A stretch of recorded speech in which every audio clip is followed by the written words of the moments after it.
Hi everyone. In this video, we're going to do a little bit of review of electronic structure in atoms, specifically looking at electron configuration in preparation for talking about how electronic structure relates to bonding.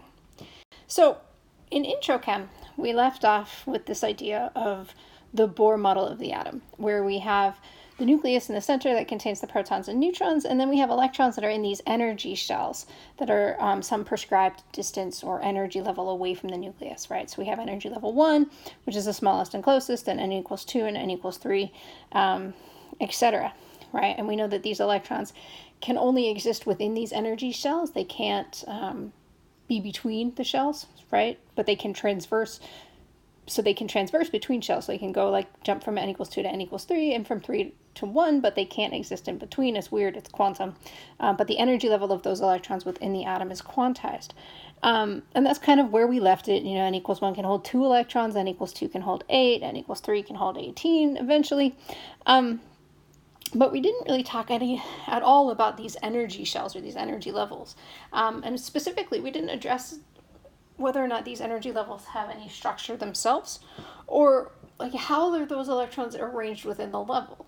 Are they in orbits? What are they doing? How are they moving? What do we know about electrons within each energy level? And so in order to answer those questions, there's a couple of things that we need to consider. In particular, the things that were happening around the time that Bohr did and a little bit after. The Heisenberg uncertainty principle is one of those things, which basically states that the momentum of any object is uncertain. It's impossible to know both the true position and velocity of an object at any given time. This is true for everything, but it's very relevant for tiny things moving quickly, which is essentially electrons. So because the momentum of the object is uncertain, we can't ever actually know where the electron is or how fast it's moving to any degree of certainty, which is problematic for us trying to prescribe electron positions. What this does mean is that electrons don't orbit the nucleus like planets and suns. They're there, but we don't know where. And the other thing that we need to think about is the fact that electrons have a wave nature. Just like light can behave as both wave and particle, electrons can do that too. So can everything. But for electrons, the wave nature is pretty relevant and powerful. And so we need to take into account the fact that electrons behave as both waves and particles into whatever we think about for position and arrangement of electrons. So we have this thing called Schrodinger's wave equation. And basically what happens is, because we can't know where they are or how fast they're moving, the best that we can do to locate electrons within an atom is to predict where they are likely to be. So when we look at the quantum mechanical model of the atom, which is the model that we currently use, it's a probability-based model where instead of electrons being in locations that are known, the best that we can do is describe a region of space where electrons are likely to be. And we get that by solving Schrodinger's wave equation for regions of for locations in space around the nucleus of an atom. And so what we end up with are these regions of three-dimensional space where we find a high probability of finding an electron. So a high probability, greater than 90% probability is typically the cutoff that's used for having an electron. And those regions of space are called orbitals. Right, so an orbital is defined as a region of three-dimensional space that has a high probability of finding electrons. So these regions, these orbitals can hold 2 electrons, and they have different shapes and energies based on where they are in the atom. So let's look at that in a little bit more detail. Okay, so when we look at the energy level as a whole, we can break up that energy level into sublevels, which we call S, P, D, and F. And then those sublevels further break down into orbitals. Think about it like energy level would be the floor of an apartment building, right? The sublevel would be each apartment, and then the orbital would be each room, okay? So the S sublevel here contains 1 orbital.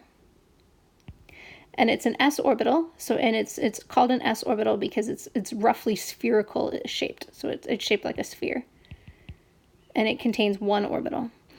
P sublevels actually contain 3 separate orbitals, p sublevels, and these are called p because they kind of look like petals. When you put them all together, it kind of looks like petals on a flower. They're oriented around the x, y, z axis. So there's 3 p or petal orbitals. I'm not even going to try and draw the d's because they're hard to draw, but there's 5 d orbitals, and there's 7 f orbitals, which are, oh my god, even more weirdly shaped than the d orbitals.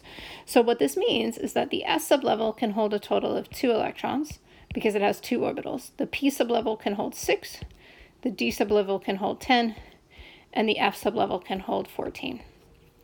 Right? But not every energy level has all of these sublevels. Think about it, energy level 1 is really close to the nucleus. It's small. Electrons repel each other. There is no way that you can fit 32 electrons or all of these electrons, all of these sublevels within that small space.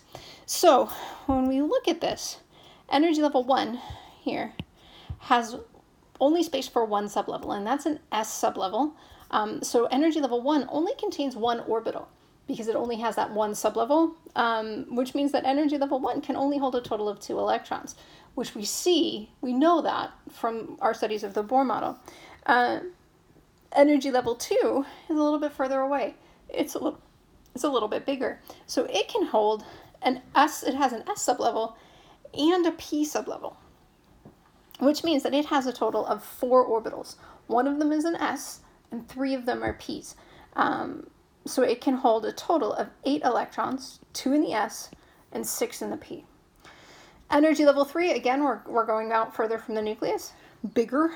3s holds 3 sublevels, the s, the p, and the d, which means it can hold a total of 8 electrons, 2 in the s, 6 in the p, and 10 in the d, because that d has, again, 5 orbitals. N equals 4, and anything higher than n equals 4 has 4 sublevels, so s, p, d, and f can hold a total of 32 electrons, 2 in the s, 6 in the p, 10 in the d, and 14 in the f. Okay, but just because all of these energy levels and sublevels exist doesn't mean that they're all occupied. So what we have to look at now is, how are these filled, right? So how do we fill orbitals? What do we do? Essentially what we're going to do is, because remember nature favors the lowest energy state, we're going to fill these orbitals in order of increasing energy. So we're going to start with the lowest energy first, and then we're going to fill up, and we're not going to pair unless we have to. So let's start here with hydrogen. So if we start with hydrogen, hydrogen has 1 electron. So that electron is going to be here in the 1s sublevel, and I'm just going to draw it as an arrow pointing up. All right, if I look at helium, helium has 2 electrons. So I still have room in this 1s sublevel, so I'm going to put it in there. Okay. Lithium has 3, so I'm adding another electron. I don't have any more room in the 1s, so I'm going to add it to the 2s. For beryllium, again, I still have some room in the 2s, so I'm going to add it to the 2s. So I'm going to have that. But when I get to boron, right, I need another one. Don't have any more room in the 2s. The next one I'm going to go to is the 2p. So I'm going to put an electron in the 2p. For carbon, now I need another electron in the 2p, but I'm going to put it in a separate 2p orbital. I'm not going to pair it within the orbital unless I have to. For the s's, I have no choice because there is only that one orbital. But for the p's and the d's and the f's, I'm going to put 1 electron in each of these, and then I'm going to fill it in backfill, right? So carbon here, nitrogen here, right? And then I add another electron for oxygen. Then I'm going to start to pair within the 2p sublevel. That makes sense. Okay. Notice up here, as we do this, it goes pretty regularly. Notice here that the 4s and the 3d are a little bit weird, right? So the 3p here, once the 3p is filled, it's actually going to be lower energy to fill the 4s. So the 4s is filled before the 3d. Then comes the 4p, then the 5s, then the 4d, then the 4f. It gets a little bit confusing. I'm going to show you a shortcut way to remember this on the next slide. Okay. In describing the location of electrons, it's helpful for us to use a shorthand notation that we call the electron configuration, which is basically just a map of where the electrons are within the atom. So to do that, what we're going to do is we're going to indicate the energy level. So like, for example, hydrogen has 1 electron. It's in the 1s sublevel, so its electron configuration would be 1s1, where this guy here is the energy level. This guy here is the sublevel. And this is the number of electrons within the sublevel. Okay, that shortcut notation that I promised you for filling orbitals is over here on the side. We're going to fill in the order of diagonal, so fill the 1s, 2s, 2p, 3s, 3p, 4s, 3d, 4p, 5s, 4d, 5p, 6s, 4f, 6d, 7p, you get the idea, right? So if I were to write the electron configuration for something like sulfur, sulfur has 16 electrons, right? So I'm going to start as 1s2, 2s2, 2p6, 3s2, 3p, and then I have 4 electrons within that 3p sublevel. Okay. There's some practice with this on Canvas if you want to do some practice, some work with writing electron configurations for different atoms. I want us to pay attention to this notation here because we're really going to focus on those s and p electrons. But when we put this all together and we look at different electron configuration, how that relates to position on the periodic table, it does some interesting things, right? So if we look on the periodic table, remember how we said that energy level, that group 1 has 1 valence electron, right? Well, it's also electron configuration ends in S1. This is S2. This is S2P1. This is S2P6, right? So these guys here, along with helium, are called the S block, right? Because when we do electron configurations, those are filling S block elements. Here, over here is the P block, right? This guy here, transition metals. Transition metals are weird. They're weird because they're filling d orbitals. So these are d, this is the D block.